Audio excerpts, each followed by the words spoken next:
The destruction of the Athenian Empire resulted from two massive conflicts between Athens and Sparta, known as the Peloponnesian Wars. As you may recall, Sparta traditionally sought to prevent the rise of any powerful rival state in Greece.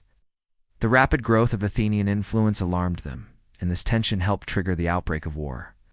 By the time the conflicts unfolded, nearly every Greek polis had been drawn into one side or the other.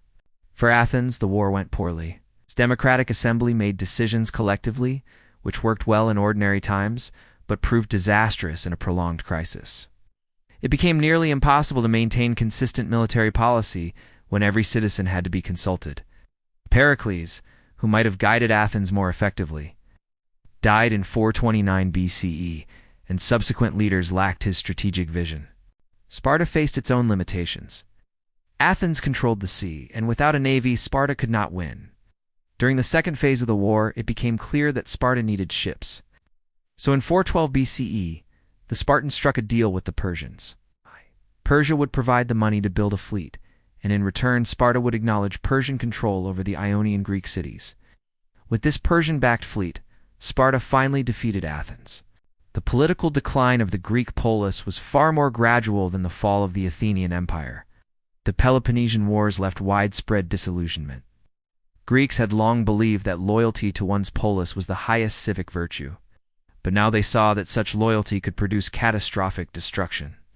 After 404 BCE, many Greeks began turning their loyalty toward private interests, family, personal advancement, or local factions. The example Athens had set, an imperial alliance turned into an empire, also tempted others.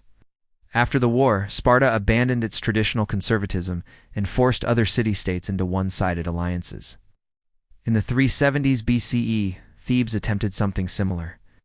These new imperial experiments triggered continuous warfare.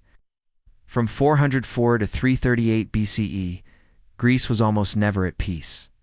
No single polis possessed the manpower or resources to achieve long-term dominance. Instead, constant fighting drained every city's strength and left them vulnerable to outside aggression, particularly from states with more centralized governments. By the 400s BCE, the Greek polis system, exemplified by the brilliant Athenian democracy, had reached its height. Athens came closer than any other state to achieving the theoretical ideal of the polis, a system in which all citizens could participate and influence public policy. And in Athens, the citizen body made up more than half the population. Athens also reached extraordinary heights in philosophy, drama, architecture, political theory, and artistic expression, achievements we will examine later. At the same time, Athens became the first major Greek imperial power. Its expansion came directly at the expense of other Greek states. Many modern historians find it difficult to reconcile Athens's democratic ideals with its imperial behavior, but the two were intertwined. The same civic loyalties, ambitions, and competitive spirit that fueled Athens's intellectual and political achievements also fueled its desire to dominate others. This drive for supremacy ultimately helped undermine both Athens and the larger polis system. Historians sometimes criticize the Greeks for failing to unite their many poleis into a single, cooperative political system.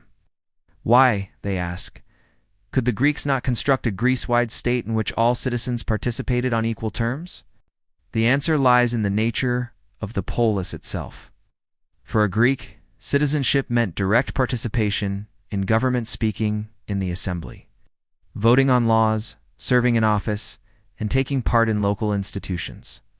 Such a system could function only in a small community where citizens knew one another personally and could gather regularly. In a large unified Greek state, this would have been impossible. The rights of a Greek citizen did not stop at voting. Citizenship required ongoing, direct engagement in civic life.